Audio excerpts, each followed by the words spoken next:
Jewellery Hanamkonda ప్రారంభోత్సవ offer flat 20% VA December 14 నుండి 22 వరకు.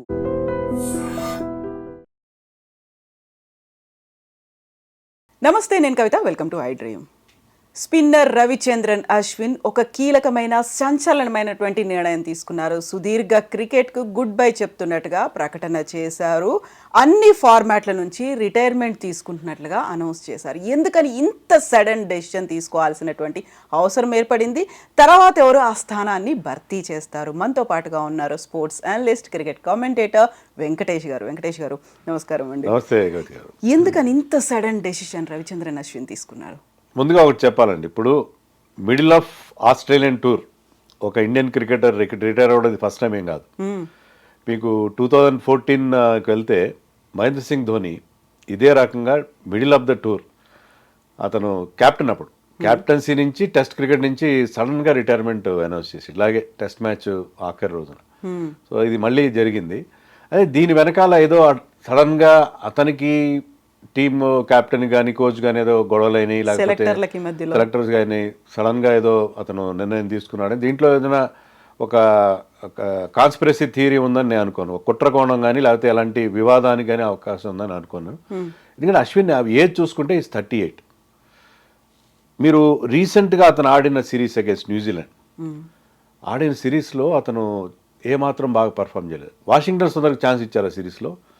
అతను off spinner, also from Tamil Nadu, much junior to Ashwin కంటే దాదాపు 15 ఏళ్ళు చిన్నవాడు. అతను షైన్ అయ్యాడు ఆ సిరీస్లో. ఒకనొక సందర్భంలో అశ్విన్కి అసలు బౌలింగ్ ఇవ్వలేదు రోహిత్ శర్మ. సో అశ్విన్ మీకు ఫస్ట్ చాయిస్. ఒకప్పుడు న్యూ బాల్తో బౌలింగ్ వేసాడు అశ్విన్. అలాంటిది అందరికంటే ఆఖరిని బౌలింగ్ ఇచ్చాడు ఒకనొక టెస్ట్ మ్యాచ్లో ఆ సిరీస్లో. సో అతని గ్రాఫ్ సడన్గా పడిపోయింది.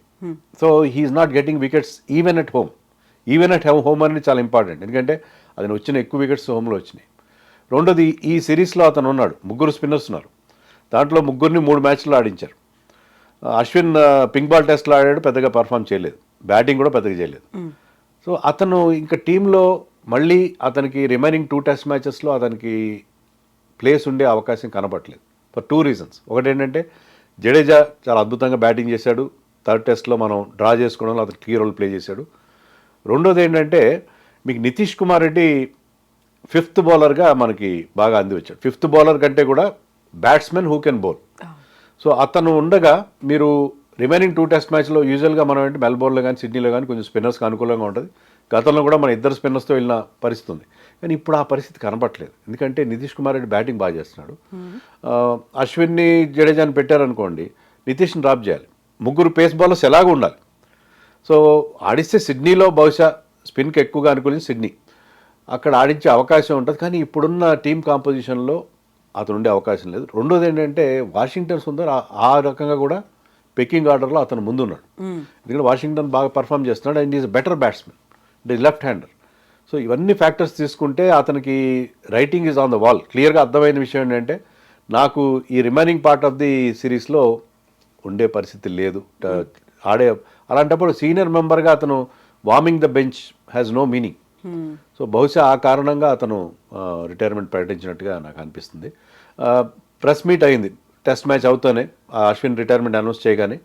దాంట్లో రోహిత్ శర్మని కూడా అడిగారు, ఎందుకని అశ్విన్ ఇంత సడన్గా అంటే, అది పర్త్ టెస్ట్ అప్పుడు నేను లేను, అప్పటి నుంచి అతను ఆ రకమైన ఆలోచనలో ఉన్నట్టుగా నాకు తెలిసింది. అయితే ఈ పింక్ బాల్ టెస్ట్ అప్పుడు నేను అడిగాను, you play this test match అన్నాను. ఆడిన తర్వాత ఈ టెస్ట్ మ్యాచ్ అతన్ని ఛాన్స్ ఇవ్వలేకపోయిన జడేజాకి ఇచ్చాం. ఫ్యూచర్లో కూడా అతనికి ఉండే మ్యాచ్లో అంటే 11లో ఉండే అవకాశాలు కనబడలేదు అన్నట్టుగా ఇండైరెక్ట్గా చెప్పాడు. సో అలాంటప్పుడు there was no point in him, ఎందుకంటే అతనికి అద్భుతమైన సెకండ్ కెరీర్ అది ఎదురు చూస్తూ ఉంది. అశ్విన్ మనకు తెలుసు, అశ్విన్ మనం ఏమంటాం, ప్రొఫెసర్, సైంటిస్ట్ అలా అంటాం. Very very intelligent cricketer. He follows the game very well and he analyzes the game very well. Already he is running a successful Tamil YouTube channel. తర్వాత అతని కామెంటరీలో కెరియర్, ఇప్పుడు క్రికెటర్స్ అందరూ ఇలా రిటైర్ అయ్యారు లేదు, అలా కామెంటేటర్స్గా మారిపోతున్నారు. They are having good lucrative career as a commentator. So ఆ కెరియర్ అతనికి ఎదురు చూస్తూ ఉంది. So there is no point in hanging out with the team. అక్కడ ఉండి చేసేదేం లేదు, టీంతో పాటు ఉండి డ్రింక్స్ మోసే పరిస్థితి అశ్విన్ లాంటి సీనియర్ క్రికెటర్కి ఇప్పుడు అవసరం లేదు. సో రైట్ టైంలో డెసిషన్ తీసుకున్నాడు. బిఫోర్ మనం ఏంటంటే కొన్నిసార్లు ఏమనుకుంటాం, అరే ఎందుకు ఇంకా ఆడుతున్నాడని చెప్పి అసలు సోషల్ మీడియాలో ఊరుకోవట్లేదు. కానీ కొంచెం హై నోట్లో ఉన్నాడు. ఎందుకంటే రీసెంట్గా బంగ్లాదేశ్తో జరిగిన టెస్ట్ మ్యాచ్ అట్ చెన్నై, అతను హోమ్ టెస్ట్, దాంట్లో ఒక సెంచరీ చేశాడు, 5 వికెట్స్ కూడా తీశాడు. సో అతనికి ఫేర్వెల్ టెస్ట్ లేదు అనుకోవడానికి లేదు. తను హోమ్లోనే ఒక మంచి పర్ఫార్మెన్స్తో అతను బంగ్లాదేశ్కి అగేన్స్ట్గా పర్ఫామ్ చేశాడు. ఒకటే బాధ ఏంటంటే సడన్గా అయింది.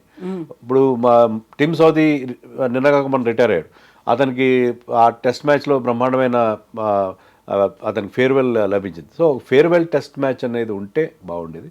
అది లేకపోవడం ఒక్కటే కొంచెం ఇబ్బందికరంగా. సో వెంకటేష్ గారు, ఇప్పుడైతే అశ్విన్ రిటైర్మెంట్ అనౌన్స్ చేసిన తర్వాత బోల్డ్ అంతా ట్రోల్స్ కావచ్చు, అవుట్రేజ్ కావచ్చు, అనాలిసిస్ అనేది సోషల్ మీడియాలో వినిపిస్తోంది. అందులో పర్టికులర్గా గౌతమ్ గంభీర్ మీద, అజిత్ అగార్కర్ మీద కొంతమందిని సేవ్ చేయడానికి ఇన్ని బలి చేశారు, హ్యూమిలియేట్ చేశారు కాబట్టే అనివార్య పరిస్థితుల్లో రిటైర్మెంట్ అనౌన్స్ చేశాడు అనేది.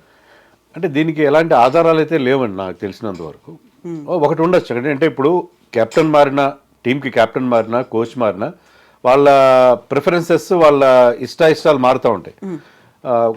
ఇప్పుడు ధోని టైంలో పలాని బౌలర్ని, అమిత్ మిశ్రాని సరిగ్గా ఎంకరేజ్ చేయలేదని, ఇలా కొంతమంది ప్లేయర్స్ మీద ఈ రకమైన ఫీలింగ్స్. ఈవెన్ ఇదే అశ్విన్ అండ్ జడేజాని 2017 ఛాంపియన్స్ ట్రోఫీ మనం పాకిస్తాన్ చేతిలో ఓడిపోయిన తర్వాత వాళ్ళిద్దరిని వన్డే ఫార్మాట్ నుంచి పూర్తిగా తప్పించేశారు, విరాట్ కోహ్లీ అండ్ రవిశాస్త్రి కలిసి.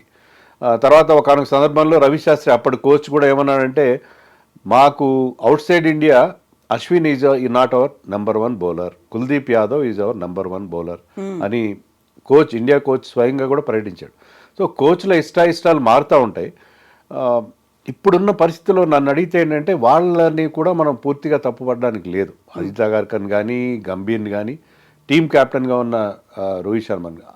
రీసెంట్గా Ashwin figures, Ashwin returns as bowler, అతను వస్తున్న వికెట్ల సంఖ్య గణనీయంగా తగ్గిపోయింది. ముఖ్యంగా మనం న్యూజిలాండ్తో ఆడిన సిరీస్లో అతను పర్ఫామ్ చేయలేదు.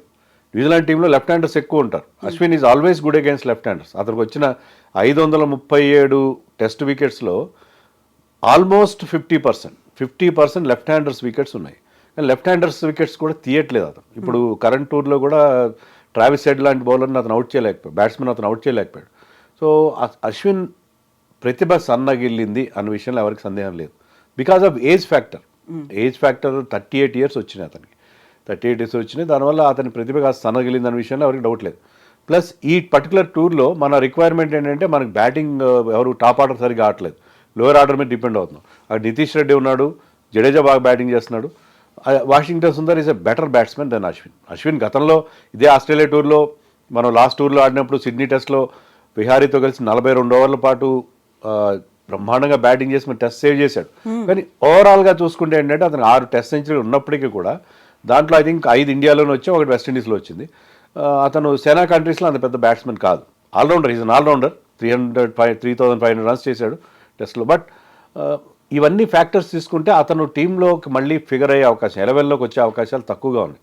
అందుకని అశ్విన్ ఈ నిర్ణయం తీసుకున్నాడు తప్ప ఎలాంటి విషయంలో ఏదైనా ఉందో లేదో తెలియదు మనకి. కానీ ఒక్కటి నేను ఇక్కడ చెప్పదలుచుకుంది ఏంటంటే 2014లో ధోని సడన్గా రిటైర్మెంట్ ప్రకటించినప్పుడు అది ఇంకా చాలా controversial and sensational. Because he was captain then.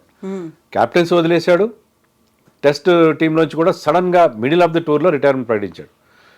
అది దానికి కారణం ఏంటో ఇప్పటివరకు ఇండియన్ క్రికెట్లో తెలియదు. తిరిగి 10 ఏళ్ళు అయింది. ఈ 10 ఏళ్లలో మనకి ధోని నుంచి కానీ, రవిశాస్త్రి నుంచి కానీ, విరాట్ కోహ్లీ తర్వాత కెప్టెన్ కోహ్లీ నుంచి కానీ దానికి కారణం అనేది మనకి ఎంతవరకు తెలియదు. అలాగే అశ్విన్ ఇప్పుడు హఠాత్తుగా రిటైర్మెంట్ ప్రకటించడానికి కారణం అనేది మనకైతే తెలియదు. మనం on the face of it మనం అనుకునేది ఏంటంటే కాంట్రవర్సీ ఉందని నేను అనుకోవట్లేదు. ఉండొచ్చు, ఎందుకంటే మనం అక్కడ తెలియదు 4 గోడల మధ్య ఏం జరిగింది, డ్రెస్సింగ్ రూమ్లో ఏం జరిగింది మనకు తెలియదు. గంభీర్తో అతనుకున్న ఈక్వేషన్ ఏంటి, రోహిత్తో అతనుకున్న ఈక్వేషన్ ఏంటి. లాస్ట్లో కూడా మనం చూసాం, మ్యాచ్ రిటైర్ అవ్వడానికి ముందు అతను విరాట్ కోహ్లీ పక్కనే కూర్చుని ఇద్దరు చాలాసేపు మాట్లాడుకోవడం. So is he having any complaint against Rohit? We don't know. రోహిత్తో కలిసి ప్రెస్ మీట్లో వచ్చాడు, ఇద్దరు కలిసి హగ్ చేసుకున్నారు, కానీ దాంట్లో ఆ వామ్త్ కనబడలేదు. ఉండొచ్చు, మనం ఓన్లీ మనకి ఏం జరిగిందో తెలియదు. కానీ చూస్తుంటే ఏంటంటే అశ్విన్ ఇప్పుడు రిటైర్ అవ్వడంలో కరెక్ట్ డెసిషన్ అని అనిపిస్తుంది. మనకి బాధ అనిపిస్తుంది, ఎందుకంటే అశ్విన్ లాంటి బౌలర్ మనకు దొరకడు. ఎందుకంటే అతను 2014 నుంచి మనం రీసెంట్గా మనం న్యూజిలాండ్తో ఓడిపోయే వరకు 17 సిరీస్లు హోమ్లో గెలిచాం మనం. వరుసగా 17 అన్బీటన్గా 17 సిరీస్లు గెలిచాం. దాంట్లో అంతా మన హీరో ఎవరంటే అశ్వినే hero. Player of the series award 11 సార్లు వచ్చింది. సిరీస్లో player of the series award 11 సార్లు వచ్చిన మరొక బౌలర్ ఎవరు? దట్ ఫినామినల్ బౌలర్ మురళీధరన్తో పాటు ఇతను కూడా 11 సార్లు player. So is a match winner. ఇలాంటి మ్యాచ్ విన్నర్ మన ఇండియాలో మనం హోమ్లో ఒక కంచుకోటగా ఉంది, మన దుర్భేద్యమైన కంచుకోటగా ఉంది, మనం హోమ్లో మన ఎవరు ఓడించలేరని మన ధీమా క్రియేట్ చేసిన వ్యక్తి ఎవరంటే అశ్విన్. సో అశ్విన్ రిటైర్ అయితే 38 ఇయర్స్ వచ్చినా అది ఎవరు పూడ్చలేని ఒక పెద్ద లోటు అది. దాంట్లో అయితే అలాంటి సందేహం లేదు. సో ఇప్పుడు ఒక మ్యాచ్ విన్నర్, ఇలాంటి ఒక గ్రేట్ రికార్డ్స్ని క్రియేట్ చేసినటువంటి అశ్విన్ సడన్గా అన్ని ఫార్మాట్స్ నుంచి రిటైర్మెంట్ ప్రకటించడం, అది కూడా వరుసగా జరిగినటువంటి టెస్ట్ మ్యాచ్ల్లో 3 టెస్ట్ మ్యాచ్లు అవుతే అందులో కేవలం ఒక్క దాంట్లోనే ఆయన్ని ఆడించడం, మిగతా రెండిట్లలో ఆడించరు అని తెలిసిన తర్వాత ఇప్పుడు ఎందుకు విరాట్ కోహ్లీనో లేకుంటే రోహిత్ శర్మనో జడేజానో సేవ్ చేయడానికి ఇన్ని బలి చేశారు అనేటువంటి అంత పేర్లతో సహా ఎందుకని అంతగా వినిపిస్తోంది? అంటే ఈ సిరీస్లో మనం ఆడుతున్న తీరులో మీకు మెయిన్గా మనకి ఇబ్బంది ఎక్కడ ఉందంటే బ్యాటింగ్లో ఉంది. బట్ రిటైర్ అయిందేమో ఒక బౌలర్ రిటైర్ అయ్యాడు. బౌలర్లో ఏం తప్పు చేయలేదు. బుమ్రా అద్భుతంగా బౌలింగ్ చేస్తున్నాడు, మిగతా బౌలర్స్ మన ఫెయిల్యూర్ అంతా బ్యాటింగ్లో ఉంది. మీరు సోషల్ మీడియాలో కనుక మీరు పోల్ పెడితే విరాట్ కోహ్లీ, రోహిత్ శర్మ 90% వాళ్ళు చెప్తారు ఇద్దరు రిటైర్ అయిపోవాలి, అర్జెంటుగా రిటైర్ అయిపోవాలి, మిడిల్ ఆఫ్ ది టూర్లో రిటైర్ అయిపోవాలని చెప్తారు. కానీ వాళ్ళిద్దరు కాకుండా అశ్విన్ రిటైర్ అవడం వల్ల అది ఫ్యాన్స్ దాన్ని జీర్ణించుకోలేకపోతున్నారు. అశ్విన్ ఇప్పటికీ కూడా ఇండియాలో మనం టెస్ట్ సిరీస్లో ఆడితే అతను బాగా ఆడతాడు. అతను ఇండియాలో ఒక ఫేర్వెల్ టెస్ట్ ఇవ్వాలి. ఎలాగైతే నేను సౌదీ ఎగ్జాంపుల్ చెప్పాను, న్యూజిలాండ్ క్రికెటర్, అతనికి ఇచ్చినట్టుగా ఫేర్వెల్ మ్యాచ్లో అతని ఫ్యామిలీ అందరూ వస్తారు. అతను స్టేడియంలోకి ఎంటర్ అయినప్పుడు కానీ బౌలింగ్ చేసినప్పుడు కానీ అతనికి ఇచ్చే ఓవేషన్ అదంతా వేరే ఉంటుంది. సో ఆ రకమైన ఒక అంత గొప్ప ప్లేయర్కి ఇచ్చుంటే బాగుంటుందని ఖచ్చితంగా ఒక ఆగ్రహావేశాలు వ్యక్తం అవుతున్నాయి. బట్ ఇదేదో వాళ్ళని సేవ్ చేయడం కోసం ఇతన్ని చేశారని అనుకోవడానికి అయితే లేదు. నేను ఒకటే చెప్తాను, నా పర్సనల్ ఫీలింగ్ ఏంటంటే ఓకే, ఫామ్ అనేది చాలా మారుతూ ఉంటుంది.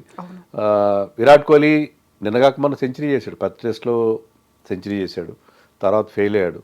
రోహిత్ శర్మ కొద్ది కాలంగా ఫెయిల్ అవుతూ వస్తున్నాడు. కానీ అది టెంపరీ ఫేజ్ కూడా కావచ్చు. మనకి ఇమీడియట్గా రీప్లేస్మెంట్స్ లేవు. అశ్విన్కి ఎలాగైతే రీప్లేస్మెంట్స్ లేవు, వీళ్ళకి కూడా లేవు. సో ఒక్కసారి సడన్గా వీళ్ళందరూ వెళ్ళిపోతే, జడేజా, అశ్విన్, రోహిత్, విరాట్ కోహ్లీ వీళ్ళందరూ వెళ్ళిపోతే మన టెస్ట్ టీం చాలా దారుణమైన పరిస్థితిలో ఉంటుంది. సో ఈ ఫేజింగ్ అవుట్ అనేది మెల్లగా జరిగితేనే బాగుంటుంది. So first I think Ashwin will go, then it will be Rohit, then Kohli, then Jadeja, ఇలాగ 1 by 1 అలా మన గతంలో కూడా చూసాం. గతంలో మనకి ఇలాగే ఆస్ట్రేలియా టూర్ తర్వాత 2011లో లక్ష్మణ్ అండ్ ద్రావిడ్ రిటైర్ అయ్యారు. తర్వాత సెహ్వాగ్, సచిన్, ఇలా 1 by 1 వాళ్ళు కూడా రిటైర్ అవ్వడం జరిగింది. ఇప్పుడు కూడా అదే రకంగా ట్రాన్సిషన్ అనేది స్మూత్గా జరిగితే బాగుంటుంది అని అనుకుంటున్నాను. సో ట్రాన్సిషన్ స్మూత్గా అంటే ఆ రీప్లేస్ చేయడానికి కూడా యంగ్ జనరేషన్ నుంచి యంగ్ టీమ్ అనేది కూడా రావాల్సినటువంటి అవసరం ఉంది. సో అశ్విన్ వచ్చినప్పుడు హర్భజన్ సింగ్ ఉన్నాడు, మెల్లిగా హర్భజన్ సింగ్ వెళ్ళిపోయిన తర్వాత ఆ ప్లేస్ భర్తీ అయింది. ఇప్పుడు ఎవరున్నారు అంటే ఎవరు కనిపిస్తున్నారు టీంలో? Washington Sundar for a brief while, అంటే మన శాంపుల్ సైజ్ చాలా తక్కువ. అతను ఆడిన 3 టెస్ట్ మ్యాచ్, ముఖ్యంగా ఇండియాలో ఆడిన 2 టెస్ట్ మ్యాచ్లు చాలా ఇంప్రెసివ్గా బౌలింగ్ చేశాడు. కానీ అంతే మంచి రిధంలో ఉన్నాడు ఆ టైంలో అతను. అదే రకమైన బౌలింగ్ పర్ఫార్మెన్స్ మనకి భవిష్యత్తులో కూడా అందించగలడు అనే విషయంలో ఎలాంటి క్లారిటీ లేదు. Washington Sundar basically white ball bowler. కానీ అతను సడన్గా అతన్ని టెస్ట్ మ్యాచ్లు ఆడించారు, 2 టెస్ట్ మ్యాచ్లు న్యూజిలాండ్తో, రెండింటిలో కూడా బౌలింగ్ వికెట్ తీశాడు. సో అదే పర్ఫార్మెన్స్ అతను భవిష్యత్తులో ఇస్తాడన్న విషయంలో ఎలాంటి గ్యారంటీ లేదు. మరి చూడాలి మరి. సో అయితే కుల్దీప్ యాదవ్ ఉన్నాడు. Kuldeep Yadav is a very good bowler. అతను ప్రస్తుతం ఇంజరీ ఉంది కాబట్టి ఈ సిరీస్లో కూడా ఆడలేదు. సో కుల్దీప్ యాదవ్ అండ్ జడేజా, అశ్విన్ లేకపోయినా కూడా వీళ్ళిద్దరూ మన స్పిన్ బౌలింగ్ విషయంలో మనకున్న, అలాగే అక్షర్ పటేల్ ఎలాగో ఉన్నాడు. అక్షర్ పటేల్కి సరైన అవకాశాలు రావట్లేదు. కానీ సో వీళ్ళు అశ్విన్ రిటైర్మెంట్ తర్వాత కూడా మనకి ఆ విషయంలో కంటిన్యూ చేస్తారు. But we need an off spinner. మనకి ఆఫ్ స్పిన్నర్ కావాలి. ముఖ్యంగా మనం ఇండియాలో మీరు చూడండి, మనకి తలనొప్పిగా తయారయ్యే బ్యాట్స్మెన్ అందరూ కూడా లెఫ్ట్ హ్యాండర్సే. అది మనకి ఇప్పుడున్న ట్రావిస్ హెడ్ కావచ్చు, అంతకుముందు డేవిడ్ వార్నర్ కావచ్చు, బెన్ స్టోక్స్, ఇలా మనకి చాలామంది లెఫ్ట్ హ్యాండర్స్ ఇండియాని ఇబ్బంది పెట్టారు. సో లెఫ్ట్ హ్యాండర్స్ ఎక్కువగా ఆఫ్ స్పిన్నర్స్కి ఇబ్బంది పడుతుంటారు. మనకి ఒక ఆఫ్ స్పిన్నర్ వాషింగ్టన్ సుందర్ ప్రస్తుతానికైతే ఉన్నాడు. కానీ అతను అశ్విన్కి అయితే ఏమాత్రం అతను రీప్లేస్మెంట్ అని నేను అనుకోను. అశ్విన్కి అతనికి చాలా తేడా ఉంది. అశ్విన్కి ప్రాపర్ రీప్లేస్మెంట్ వాషింగ్టన్ సుందర్ అని మనం అనుకోవడానికి అయితే లేదు. Is basically an allrounder. అతన్ని కొన్ని సందర్భాల్లో అతని మీద మనం రిలే కావచ్చు, కానీ పూర్తిగా అతని మీద ఆధారపడే పరిస్థితి లేదు. సో ఇప్పుడు అశ్విన్ రిటైర్మెంట్ అనౌన్స్ చేసిన తర్వాత ఇంకా అన్ని ఫార్మెట్లలో కనిపించడు అనుకున్నప్పుడు ఫస్ట్ ఆయన కెరీర్ స్టార్ట్ అయిందేమో బ్యాటర్గా, ఆ తర్వాత బౌలర్గా, అందులో సడన్గా స్పిన్నర్గా కనిపించిన తర్వాత 14 ఏళ్ల సుదీర్ఘమైనటువంటి కెరీర్లో ఆయన క్రియేట్ చేసినటువంటి రికార్డ్స్ కావచ్చు, మెమొరీస్ అనేవి ఒకసారి మీరు రీకలెక్ట్ చేసుకుంటే ఏది టక్కున స్ట్రైక్ అవుతుంది మీకు? యా, నేను ఇందాక చెప్పిన సిడ్నీలో అతని బ్యాటింగ్, అతని సెంచరీలు కాకుండా అలాగే అతను చేసిన వికెట్లు ఎన్నో సందర్భాల్లో మీకు అశ్విన్ని India's greatest new ball bowler అంటారు. ఎందుకంటే మామూలుగా న్యూ బాల్తో స్పిన్నర్స్ వేయడానికి ఇష్టపడరు, ఎందుకంటే బాల్ బాగా షైనీగా ఉంటుంది, వాళ్ళకి గ్రిప్ చేయడం కష్టంగా ఉంటుంది. కానీ అశ్విన్ అనేక సందర్భాల్లో న్యూ బాల్తో బౌలింగ్ వేసి బౌలర్ని వికెట్లు తీశాడు. సో అతనికి ఆ రికార్డు కూడా ఉంది. న్యూ బాల్లో వికెట్స్ తీసిన వాళ్ళలో ఫాస్ట్ బౌలర్స్ తర్వాత ఇతనికి ఎక్కువ వికెట్లు వచ్చినాయి. సో అతను ఎక్కడైనా బౌలింగ్ వేయగలడు. అతని యాక్షన్ చాలా చాలా క్లీన్. మీకు మురళీధరన్ 800 వికెట్ తీసుండొచ్చు, కానీ అతని మీద యాక్షన్ మీద రకరకాల డౌట్లు, అనుమానాలు ఉన్నాయి. కానీ Ashwin action is totally clean. ఎప్పుడు ఎవరు అశ్విన్ యాక్షన్ని ఎవరు తప్పట్లేదు. అతను మురళీధరన్ కానీ సక్లైన్ ముస్టాక్ మిగతా ఆఫ్ స్పిన్నర్లు దూసరా మీద డిపెండ్ అయ్యారు. దూసరా అని ఒక డెలివరీ వాళ్ళు డెవలప్ చేశారు. కానీ అందరికీ తెలిసిన ఓపెన్ సీక్రెట్ అంటే doosra you cannot bowl without bending your arm. అంటే మీరు ప్రాపర్ బౌలింగ్ యాక్షన్తో మీరు దూసరా వేయలేరు అనేది అందరికీ తెలుసు. చేస్తారు ఖచ్చితంగా. ప్రాపర్ యాక్షన్తో మీరు దూసరా వేయలేరు. కానీ అశ్విన్ దూసరా జోలికి వెళ్ళలేదు, క్యారమ్ బాల్ డెవలప్ చేశాడు. రకరకాల అతను ఏంటంటే చాలా thinking and intelligent cricketer. Ashwin ప్రత్యేకత ఏంటంటే అతను యాక్షన్లో అనేక రకాల మార్పులు చేయడం, కొన్నిసార్లు లెగ్ స్పిన్ వేయడం, కొన్నిసార్లు పాజ్ చేస్తాడు, బౌలింగ్ వేస్తూ ఆగి 1 నిమిషం ఆగి మళ్ళీ వేస్తాడు బాల్. సో రకరకాలుగా అతను ప్రయోగాలు చేశాడు తప్ప యాక్షన్ విషయంలో క్లీన్ యాక్షన్, అది అశ్విన్ విషయంలో అన్నిటికంటే గొప్ప విషయం. మీరు చెప్పినట్టు అతను started as an opening batsmen. అందుకే ఎప్పుడు అతను కొట్టే కవర్ డ్రైవ్స్ అద్భుతంగా ఉంటాయి. అతను the way he gets in to position to face fast bowlers, spinners చాలా అద్భుతంగా ఉంటుంది. ఎందుకంటే అది started as a batsmen. Rohit Sharma కూడా ప్రెస్ మీట్లో చెప్పాడు, అండర్ 16లో మేము ఇద్దరు కలిసి ఆడాము, అప్పట్లో అతను బ్యాటింగ్ చేశాడు ఓపెనర్గా. తర్వాత నాకు తెలిసింది ఏంటంటే అశ్విన్ అనే బౌలర్ తమిళనాడులో 5 వికెట్లు తీస్తున్నాడు, 7 వికెట్లు తీస్తున్నాడు అని చెప్తున్నారు. బ్యాట్స్మెన్ బౌలర్ ఎలా అయిపోయాడని నేను అనుకున్నాను అని చెప్పి. So he started his career as a batsmen. దానివల్ల ఏంటంటే అతను బ్యాటింగ్లో కూడా మనకి అనేక సందర్భాల్లో కలిసి వచ్చాడు. బట్ బౌలర్గా అతను ఎవాల్వ్ అయ్యాడు. Is not a natural bowler, కానీ ఎవాల్వ్ అయ్యి రకరకాల వేరియేషన్స్ డెవలప్ చేసి మొదట్లో కేవలం ఆఫ్ స్పిన్ మాత్రమే వేశాడు. సో ఆ వేరియేషన్స్ తర్వాత బ్యాట్స్మెన్ని చూసి బౌలింగ్ వేయడం, అలాగే నేను చెప్పినట్టుగా లెఫ్ట్ హ్యాండర్స్కి అతను ఎగెన్స్ట్గా అతను దాన్ని వికెట్లు తీయడం. సో ప్రతి ఫేజ్లో తన బౌలింగ్ని ఎవాల్వ్ చేసుకుంటూ ఇంప్రూవ్ చేసుకుంటూ వచ్చాడు. So that is the greatness of Ashwin. So ఇంత లాంగ్ పీరియడ్ అతను ఆడగలిగాడంటే the was part of our world cup winning team in 2011. So T20 world కప్లో కూడా మొన్నటిదాకా ఆడుతూనే ఉన్నాడు. మళ్ళీ T20లో కూడా తన ప్లేస్ మళ్ళీ సంపాదించుకుంటూనే వచ్చాడు. సో అందుకని is a great team man, great motivator. Unfortunate ఏంటంటే అతను ఎప్పుడూ క్యాప్టెన్ అవకాశం రాలేదు. సో క్యాప్టెన్సీ ఛాన్స్ అతనికి ఇవ్వలేదు. ఇద్దరు నాకు అనిపిస్తారు, ఇద్దరు great match winners for India. మన తెలుగువాడని VVS లక్ష్మణ్, అతను కూడా 125 టెస్ట్లో ఆడాడు. అశ్విన్ 106 టెస్ట్లో ఆడాడు. అంత ఎక్స్పీరియన్స్ ఉంది. వాళ్ళకి ఒక్కసారి కూడా ఏ ఫార్మాట్లో కూడా ఇండియాని లీడ్ చేసే అవకాశం రాలేదు. అది చాలా అన్ఫార్చునేట్. ఇంత సుదీర్ఘమైనటువంటి కెరీర్ ఉన్నప్పుడు క్రికెటర్స్తో బాండింగ్ కూడా అంతే గొప్పగా ఉంటుంది. IPL టీమ్ లీడ్ చేశాడు అతను. IPL పంజాబ్ టీమ్స్ లాంటి లీడ్ చేశాడు. Is a very good, he has got a very good cricketing brain like Bumrah. కానీ ఒక్కసారి కూడా అతనికి ఆ గౌరవం దక్కలేదు. సురేష్ రైనా లాంటి వాళ్ళు ఇండియా క్యాప్టెన్ చేశారు, చాలా మంది చేశారు. అజయ్ జడేజా చేశాడు ఇండియా క్యాప్టెన్గా, బట్ నాట్ అశ్విన్. అది కొంచెం అన్ఫార్చునేట్. సో విరాట్ కోహ్లీని హక్ చేసుకొని కన్నీళ్లు పెట్టుకున్నటువంటి వీడియో చాలా చాలా వైరల్ అనిపించింది. సో ఆల్మోస్ట్ అందరిలోనూ అదే భావోద్వేగం ఉన్నట్టుంది కదా, టీం మెంబర్స్ అందరిలోనూ ఎమోషనల్ మూమెంట్. అదే రోహిత్ శర్మ కూడా అదే చెప్పాడు. ఏంటంటే మేము కలిసి ఎన్నో మంచి విజయాలు పంచుకున్నాం, ఎన్నో గ్లోరియస్ మూమెంట్స్ మాకు కలిసి షేర్ చేసుకున్నాం. సో అలాంటి ఒక్కసారి ఖచ్చితంగా, ఎందుకంటే అశ్విన్ మనకి ఇండియాలో టెస్ట్ మ్యాచ్ అనగానే ఫస్ట్ రాసుకునే పేరు అశ్వినే ఉంటుంది. So Ashwin I think Ashwin తన క్యారియర్ స్టార్ట్ చేసిన తర్వాత 65 టెస్ట్ మ్యాచ్లు జరిగినాయి ఇండియాలో. 65 టెస్ట్ మ్యాచ్లో కూడా అశ్విన్ ఆడాడు.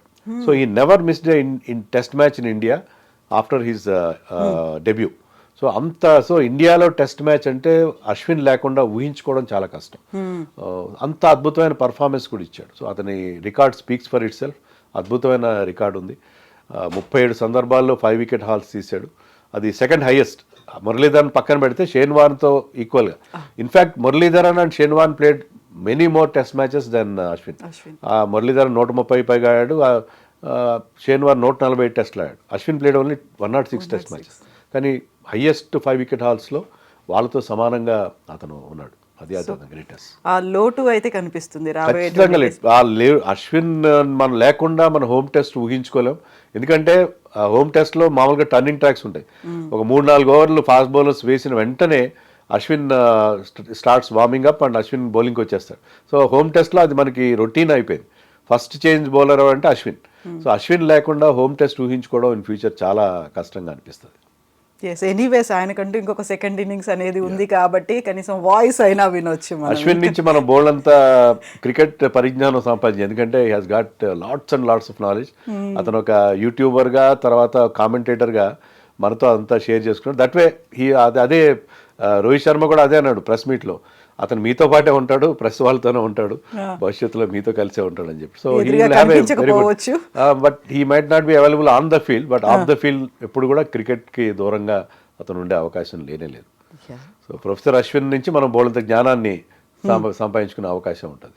సో క్రికెటర్లతో ఉండేటువంటి ఒక బాండ్ అనేది అది అన్పారలల్గా ఉంటుంది. ఒక్కోసారి మనం కూడా మన ఓన్ ఫ్యామిలీ మెంబర్ లాగా ఫీల్ అవుతాం. వాళ్ళు గెలిస్తే మనం గెలిచామనుకుంటాం, వాళ్ళు ఓడిపోతే మనం ఓడిపోయామని ఫీల్ అవుతాం. బట్ అన్న అనేటువంటి ఎలా అయితే రాహుల్ ద్రవిడ్ని మిస్టర్ డిపెండబుల్ అని అంటారో, ఈయన్ని కూడా అన్న అనే ఒక ఫీల్ అనేది ఉంటుంది కదా. సో అన్నాని మిస్ అవుతుంటారు కదా అందరూ. డెఫినెట్గా మిస్ అవుతారు. ముఖ్యంగా సౌత్ ఇండియన్ క్రికెటర్స్ మిస్ అవుతారు. ఎందుకంటే తమిళ్లో కానీ మనకైనా అన్న అనేది చాలా అలవాటైన పదం. సో అశ్విన్ కొంత తెలుగు కూడా మాట్లాడు, విహారీతో కలిసి ఒక వీడియో కూడా చేశాడు తెలుగులో కాస్త మాట్లాడు.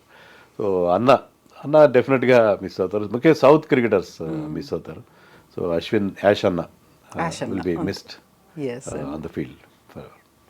ఎస్ అండి, థ్యాంక్ యూ సో మచ్ అండి. Thank you.